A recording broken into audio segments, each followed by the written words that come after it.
kalau ingin merubah sesuatu, maka kamu harus ada di dalam.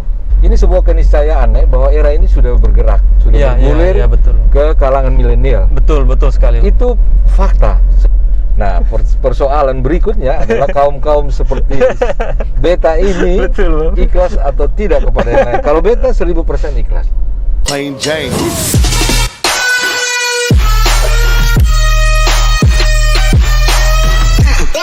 Baik, saudara semua. Hari ini ketong kedatangan tamu spesial. Di sini ketong akan pasiar oto dengan Bapak Episeran. Jadi untuk saudara yang belum tahu, Bapak Episeran ini adalah salah satu anggota DPRD Kota Kupang yang 3 periode ya Bapak Ya, 3 periode. Dari Partai PDIP. Ya. Kemana kabar Bapak? Kabar baik. Salam sehat untuk semua. Salam sehat Bapak. Terima kasih Tuhan masih memberi kesempatan kita bisa menikmati hidup ini dengan penuh sukacita. Baik Bapak. Makasih su mau hadir. Ketong sama-sama pesiar oto ini hari. Mungkin kita langsung sama Bapak. Oke, ya. Silakan. Jadi kebanyakan orang tahu nih Bapak, dari dulu nih ketong tahu Bapak Ip ini anggota dewan. Iya. Sudah hampir 15 tahun. Yang orang banyak yang sudah tahu. Ya. Apa sih Bapak pun kesibukan dulu sebelum jadi anggota dewan nih Bapak? Iya. Baik, terima kasih Jo. Jadi beta dulu awalnya punya cita-cita jadi seorang insinyur ya dari kecil. Dan ya puji Tuhan cita-cita itu sampai. Iya. Lalu sebagai seorang insinyur tentu bekerja sesuai dengan disiplin ilmu yang ada. Iya.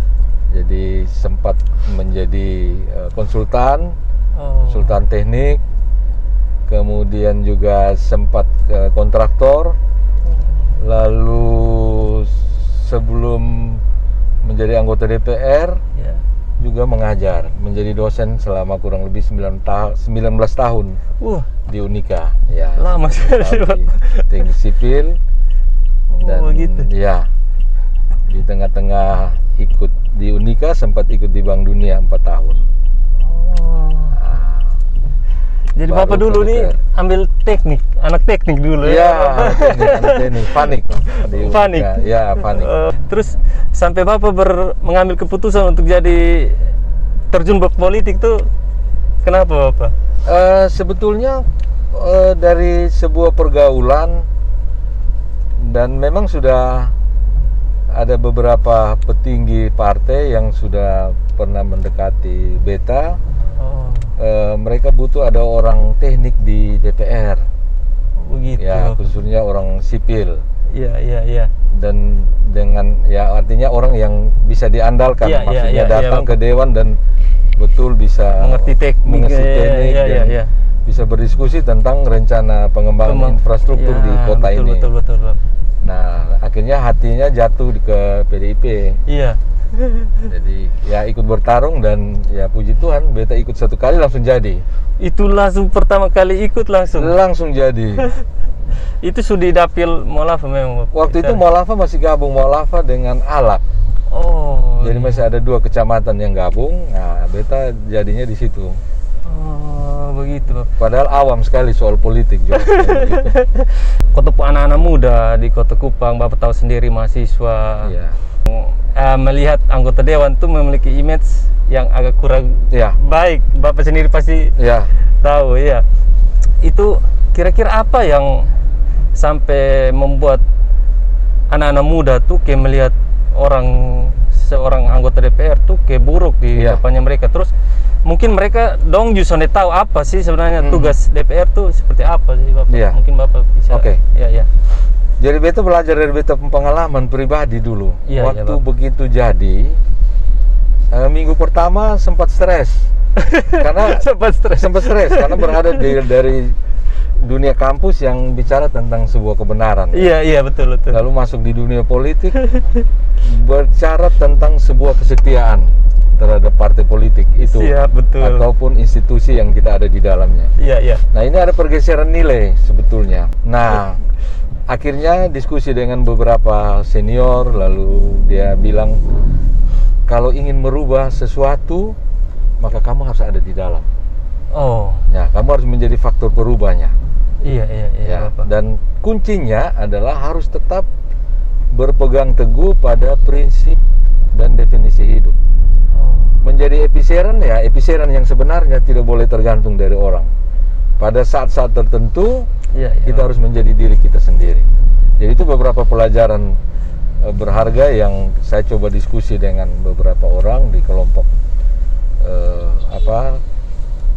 pemimpin agama beberapa, lalu ada senior-senior politik dan lain sebagainya. Mereka bilang, Epi, lu harus tetap bertahan, lu orang baik. Nah, lu orang baik harus menjadi contoh. Makanya ada satu bahasa yang disebut oleh seseorang, dia bilang, kalau ingin memegang lilin, tidak hanya di tempat gelap, walaupun diterang, pegang terus cahaya itu. Dan itu beta pegang sampai hari ini. Gitu. Dan memang puji Tuhan bisa tetap berjalan dan tidak terlalu tergoda. Iya, soalnya Bapak juga pemerintahan buruk, Bapak itu sangat jarang sekali. Tetap selalu menjaga diri, menjaga hati. Lalu kemudian ada persepsi dalam tanda petik oleh kaum milenial terhadap anggota DPR, yang dalam tanda petik itu miring ya. Iya. Beta sering ngomong ke teman-teman bahwa mari kita jujur tentang eksistensi seorang anggota DPR. Iya. Jadi anggota DPR sesungguhnya ini adalah pelayan. Kita menjadi pelayan dari rakyat. Rakyat itu bosnya kita. Nah, dan harus menunjukkan diri apa adanya. Kalau dulu beta hidup begini, menjadi anggota DPR jangan berubah gaya hidupnya. Tidak boleh. Betul. Harus jujur mengatakan. Kalau beta ya gajinya berapa, beta bilang itu.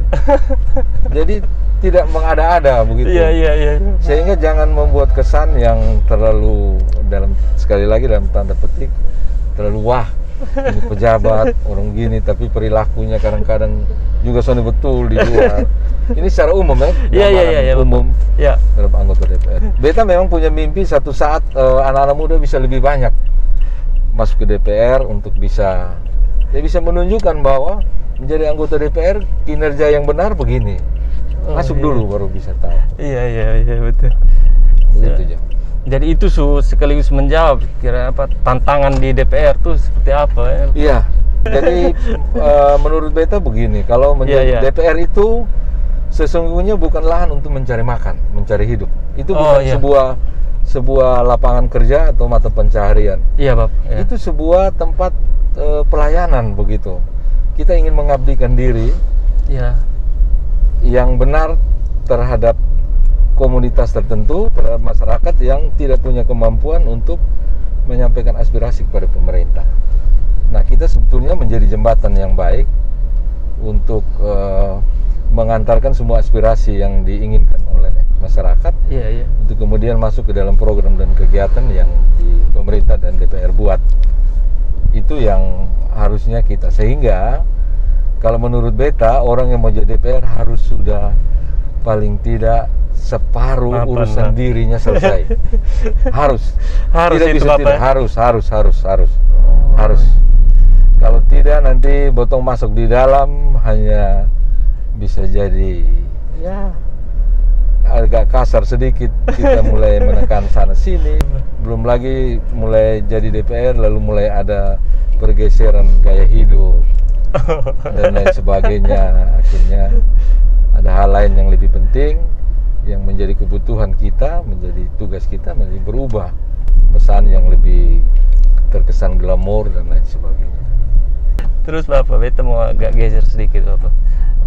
Selain Bapak sekarang bertugas sebagai pengabdi masyarakat, Bapak ada kesibukan lain sana di luar itu? Karena sebagai profesi, sebagai seorang teknik, selalu ada kegiatan-kegiatan, baik kegiatan pribadi dan keluarga, maupun ada order-order dari swasta untuk kegiatan-kegiatan pembangunan. Oh, tetap jalan. Paling tidak memberi advice kepada teman-teman tentang apa yang perlu pernah kita tahu. Dan memang ilmu itu beta selalu pelihara, selalu tetap mengupdate sehingga bisa tidak terkesan kalah dari perkembangan zaman. Jadi tetap selalu baca dan ikuti perkembangan sesuai dengan bidang profesi. Beta kemarin sempat baca-baca di koran dan di media massa online. Bapak sempat berkomentar tentang pengusung jenazah COVID. Itu yang sebenarnya terjadi karena apa? Jadi begini. Orang-orang itu sudah bekerja lalu tidak dibayar. Ada kesepakatan membayar mereka dengan hitungan tertentu secara teknis. Tapi sampai dengan 3 bulan itu kan belum dibayar. Makanya saya sempat agak emosional. Saya bilang sudah ya penggali kubur pengusung jenazah tidak usah, suruh saja itu kepala dinas dan stafnya yang pergi. Beta jujur kaget tuh Bapak Epi bisa sampai ini ada unsur begini. Ini sebetulnya ada unsur kemanusiaan. Betul. Terganggu. Beta betul-betul terganggu dengan yang begitu. Nah, kalau memang ini ibaratnya kotong pergi makan toh. Kotong pergi makan, habis makan bayar kan? Betul. Masa habis makan utang gitu? Kan begitu. Anggarannya kita sudah anggarkan, tapi proses eksekusinya yang terlambat. Beta paham tentang semua mekanisme itu. Betul. Tapi ini kan extraordinary. Ini kan kejadian khusus kan? Betul. Harus ada keberanian, ada lompatan-lompatan yang dilakukan oleh teman-teman di dinas dan pemerintah secara keseluruhan dalam konteks COVID ini. Harus ada yang luar biasa gitu, tidak rutin, tidak yang biasa-biasa, biasa. Sehingga habis kerja kalau perlu langsung bayar. Habis kerja lu berapa orang? Sudah bayar, selesai kan? Supaya orang juga lebih semangat. Soalnya lebih semangat resikonya besar sekali. Itu kan kasihan, orang-orang itu secara psikologis terganggu. Dia takut bawa pulang itu virus, sampai ke rumah belum lagi banyak hal lah. Nah makanya beta sempat omong di informal kamu kalau mau nilai orang, jadilah orang itu dulu. Kan? Kamu mau mengasihi orang yang susah, yang pengemis, tempatkan dirimu sebagai pengemis. Kamu calon pemberi. Bagaimana rasanya dia? Kan begitu. Makanya beta selalu mau bikin apa-apa, beta sebelum bikin berpikir. Beta jadiin orang kalau beta jadiin orang kemana? Baru beta ambil keputusan. Betul. Itu memang sudah sifat dasar yang selama ini beta bawa. Bapak, kemarin tuh kan tahu sendiri, periode kemarin tuh banyak teman-teman yang anggota DPRD lama tergantikan dengan tidak terpilih lagi. Betul, tidak terpilih dan tergantikan dengan kader-kader politisi muda. Itu Bapak lihat kotong punya kader-kader muda di gedung Dewan ini seperti apa, Bapak? Baik dan potensial untuk berkembang. Siap, Pak. Hanya memang perlu ada perubahan yang revolusioner dalam diri, terutama manajemen waktu dan manajemen peningkatan kapasitas diri. Ini harus tidak bisa. Ini sebuah keniscayaan bahwa era ini sudah bergerak, sudah bergulir ke kalangan milenial. Betul sekali. Itu fakta, sebuah keniscayaan, tidak bisa tidak. Dengan teori apapun tidak bisa dibantah. Betul. Asli, soalnya bisa dibantah. Betul, Pak. Beta alami, ini gerakan milenial ini luar biasa. Ini Bapak anggap sebagai ancaman atau maksudnya tantangan buat Bapak untuk lebih baik lagi ke kalau beta cukup. Beta justru buka ruang yang banyak untuk kaum milenial. Karena dengan milenial ini akan merubah sesuatu. Kita belajar dari revolusi 4.0 yang sekarang pemerintah. Ini kita bersyukur bukan bersyukur dalam artian apa, tapi dengan adanya COVID ini seperti gayung bersambut. Apapun terjadi orang harus menggunakan media betul komunikasi dalam berbagai aspek. Dan untuk kasus ini ruangnya ada di milenial. Betul. Suka tidak suka di milenial. Nah, persoalan berikutnya adalah kaum seperti beta ini ikhlas atau tidak kepada yang lain. Kalau beta 1000% ikhlas. Beta merasa sudah cukup, ada dasar yang cukup. Mari teman-teman kita belajar. tongkat estafet beta siap serahkan. Yang penting kepada orang-orang yang punya komitmen tinggi. Iya. Ya, berpotensi, integritas diri, punya basis kinerja yang baik, dan terutama kehidupan pribadi dan keluarganya baik. Jadi orang yang baik harus keluar dari keluarga yang baik. Bahwa rakyat itu ada macam-macam, ada baik, tidak baik, tinggi, pendek, hitam, putih, semua terwakili, iya. Tapi yang paling penting kita menjadi diri kita sendiri, supaya kemudian kotong jadi pesuruhnya rakyat, tidak lebih sombong dari pemilik kekuasaan, yaitu masyarakat. Baik, Bapak. Itu kunci. Jadi sekarang menurut beta ada ruang yang cukup. Betul, Bapak. Ada ruang yang cukup untuk teman-teman milenial dengan gagah berani bisa maju bertarung. Tapi yang paling penting kesiapan diri. Jadi kalau kita mau pergi urus orang susah, orang lapar katakan, kita jangan pergi bawa piring kosong kan. Minimal ada nasi, daging, sayur, tinggal cari kerupuk, sambal, ada tusuk gigi sedikit. Nah, kalau kita sendiri pergi urus rakyat yang miskin masih begitu, pertanyaannya kapan kita kenyang dulu? Ya kan, kapan piring kita penuh baru kita urus piring yang lain. Ya itu sangat manusiawi kan. Betul. Tapi kalau kita sudah agak kenyang, urus orang lapar pasti beres. Kalau kita masih belum kenyang, masih lapar, urus orang lapar, nanti dulu beta kenyang baru urus lu gitu. Nah, itu kira-kira analogi sederhana yang bisa menjadi pegangan kita. Jadi harus ukur diri. Yang paling penting ya pasti pendidikan formal. Sekolah cukup. Yang kedua harus punya etika yang baik.